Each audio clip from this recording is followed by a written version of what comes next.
안녕하세요. 수북의 독서 레시피입니다.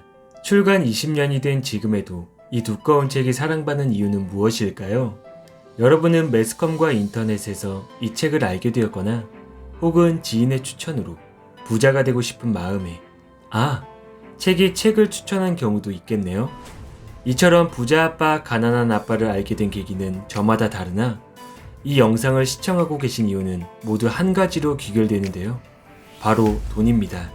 이 책을 읽으면 부자가 될 수 있을까요? 그럼 부자가 된 이들의 노하우를 들으면 돈을 많이 벌 수 있을까요?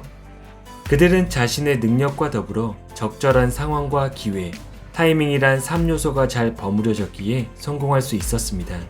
결국 아무리 노하우를 전수받는다 한들 같은 부와 명예를 누릴 수 없다는 결론이 서는데요. 여기서 왜 이 책이 오래도록 사랑받는가에 대한 이유를 찾을 수 있었습니다. 돈 버는 방법론이 아닌 돈에 대한 개념과 인식, 일반적인 상식과 선입관을 뒤집고 올바른 방향을 잡아주기 때문이었어요. 1997년 출간, 전 세계 4천만 부가 판매된 밀리언셀러 부자 아빠 가난한 아빠를 소개합니다. 여기 두 분의 아버지가 있습니다. 양질의 교육과 함께 지적이고 똑똑하며 박사학위까지 받아 세계 유수의 대학교에서 연구과정을 수행했어요. 물론 평균보다 꽤 많은 돈을 벌었음에 불구하고 늘 금전적으로 부족함과 동시에 청구서에 시달리면서 이렇게 말씀하십니다. 열심히 공부해서 좋은 직장을 구해라. 내가 부자가 될 수 없는 이유는 너희들이 있기 때문이다. 식사 시간에 돈을 화제로 올리지 마라. 돈은 안전하게 관리하고 리스크는 절대 피해라. 집은 가장 큰 투자인 동시에 자산이다. 나는 돈에는 관심이 없다. 돈은 중요치 않다. 돈을 사랑하는 것은 모든 악의 근원이다. 다른 한 분의 아버지는 중학교도 채 마치지 못했으나 하와이의 최고 갑부가 되어 모든 이가 우러러보는 사람이 되었고 늘 여유있게 말씀하십니다. 공부 열심히 해서 좋은 투자 대상을 찾아라. 내가 부자가 되어야 하는 이유는 너희들이 있기 때문이다. 식탁에서 돈과 사업 이야기를 적극 논해라. 무엇보다 리스크를 관리하는 법을 배워라. 집은 부채이며 그것이 가장 큰 투자가 되면 안 된다. 항상 돈의 흐름에 관심을 가져라. 돈이 곧 힘이다. 돈이 부족하다는 것은 모든 악의 근원이다. 주인공은 돈에 대해 전혀 다른 관점을 갖고 살아가는 두 분의 가르침에서 많은 생각을 할 수 있었고 돈의 힘에 대한 소중한 통찰력을 얻어 아버지이자 남편, 한 가족의 가정이 된 지금 일하지 않아도 돈이 돈을 벌어오는 풍족하고 행복한 삶을 살아가고 있습니다. 당시 9살이었던 그가 어떤 선택을 했는지는 충분히 예측할 수 있을 겁니다. 자라나는 아이의 경제관념은 부모의 생각과 가치관을 따르고 또한 닮아갈 수밖에 없는데요. 지금부터 부자 아버지의 사고방식을 5가지로 요약하여 살펴보겠습니다. 첫째, 가장 먼저 두려움을 이겨내라. 삶은 우리 모두를 내두릅니다. 그 속에서 어떤 사람은 포기하고 어떤 사람은 싸우는데 몇몇 사람들은 뭔가를 배우면서 앞으로 나아가죠.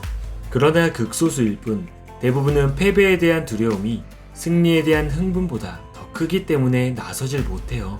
마음속 깊이 스스로는 압니다. 자신이 승리를 거머쥐기 위해 나선 적이 없다는 것을. 이게 바로 안전하게만 살려는 사람들이 걷는 길입니다. 또한 돈이 떨어진다는 두려움이 우리를 열심히 일하게 채찍질합니다. 월급을 받은 뒤에는 탐욕이나 욕심 때문에 돈으로 살 수 있는 온갖 멋진 것들의 마음을 빼앗기게 돼요. 그렇게 해서 하나의 패턴이 생기는 겁니다. 아침에 출근하고 청구서를 내고 또 일어나서 출근하고 청구서를 내고 그렇게 2가지 감정에 의해 지배된 채로 세월을 흘려보냅니다. 바로 두려움과 욕심 말이죠. 둘째, 학교 공부를 맹신하지 마라. 학교 선생님은 좋은 성적을 얻지 못하면 사회에 나가서 성공할 수 없다고 말합니다. 정해진 절차를 따르고 규칙에서 벗어나지 말라고 해요. 학교란 좋은 고용주가 아니라 좋은 직원을 육성하는 곳입니다. 즉, 학교 교육의 맹점은 우리가 공부한 대로 된다는 것이고 결국 남의 사업을 돕고 남이 부자가 되는데 평생을 바치게 됩니다. 결국은 경제적 안정을 확보하려면 돈에 대한 공부와 함께 자신만의 사업을 해야 합니다. 셋째, 다양한 경험을 해라. 당신의 가장 큰 자산은 아는 것들이고 가장 큰 리스크는 모르는 것들이 될 것입니다. 하나를 깊이 있게 아는 것도 중요하지만 넓고 다양한 경험을 해보는 것이 무엇보다 중요한데요. 인간의 삶은 무지와 깨달음 사이의 투쟁임을 명심해야 합니다. 얼마를 버느냐는 중요치 않아요. 얼마를 모으냐가 관건입니다. 넷째, 똑똑한 이를 고용하라. 똑똑한 사람은 자기보다 더 똑똑한 사람을 고용합니다. 사람들이 부자에게 벌을 주려 할 때마다 그들은 변호사와 회계사를 고용하고 정치가를 설득해 법을 바꾸거나 합법적인 구멍을 만들어가요. 영리한 변호사와 회계사들에게 많은 돈을 지불하지만 그 편이 정부에게 돈을 주는 것보다 싸게 먹히기 때문입니다. 똑똑하면 절대 남에게 내돌리지 않습니다. 그렇게 사실상 부자에게는 세금이 부과되지 않아요.